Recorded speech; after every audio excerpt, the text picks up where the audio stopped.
Hi, I am ബ്രിൻഡോ. ദിവ്യ തിരക്കിലാണ്, അതുകൊണ്ട് ഹായ് പറയാൻ പറ്റുന്നില്ല. അപ്പോൾ നമ്മളിപ്പോൾ ഉള്ളത് ചെന്നൈയിൽ എത്തിയിട്ടുണ്ട്. അപ്പോൾ നമ്മളിവിടെ ഒരു ഹോട്ടൽ ബുക്ക് ചെയ്തിരുന്നു. നമ്മൾ ഓൺലൈനിലൊക്കെ നോക്കി അടിപൊളി ഫോട്ടോസ് ആയിരുന്നു. മേക്ക് മൈ ട്രിപ്പിൽ നോക്കിയപ്പോൾ എല്ലാ അടിപൊളി ഫോട്ടോസ്. പക്ഷേ അകത്തോടെ ഒരു 10 രൂപ അടിപൊളി ഒന്നുമല്ല. എന്നാലും ഒരു AC ഉണ്ട്, വൃത്തിയുള്ള ഒരു ബാത്റൂം ഉണ്ട്. ഹാപ്പി.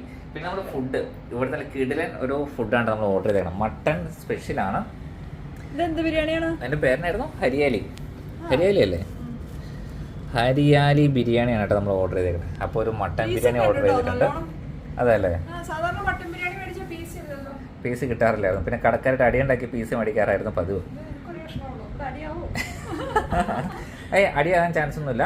അപ്പോൾ ബിരിയാണിക്കകത്ത് ഓൾറെഡി പീസ് കുറവാണെന്ന് അറിയാമെന്നുണ്ട്. നമ്മളൊരു മട്ടൺ കുറുമയും കൂടെ ഓർഡർ ചെയ്തിട്ടുണ്ട്. അപ്പോൾ ദിവ്യ രണ്ടുപേർക്കും വിളമ്പിക്കൊണ്ടിരിക്കണം. അപ്പോൾ നമ്മളിന്ന് ഫുള്ള് ചെന്നൈ എക്സ്പ്ലോർ ചെയ്യാൻ പോവാണ്.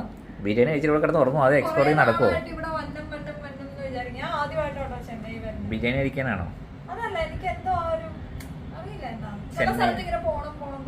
അതെ. അപ്പൊ നമ്മള് ചെന്നൈ വന്നിട്ടുള്ളത് എന്തിനാ വെച്ചിട്ടുണ്ടെങ്കിൽ ദിവ്യയുടെ ഒരു മേക്കപ്പ് കോഴ്സിന് വേണ്ടി വന്നതാണ്. അപ്പൊ ദിവ്യ ഇപ്പൊ ഇട്ടേക്കുന്ന മേക്കപ്പ് ഒന്നല്ല, ഇനി അതുക്കും മേലുള്ള മേക്കപ്പ് ആയിരിക്കും ഇനി വരാൻ പോകുന്നത്.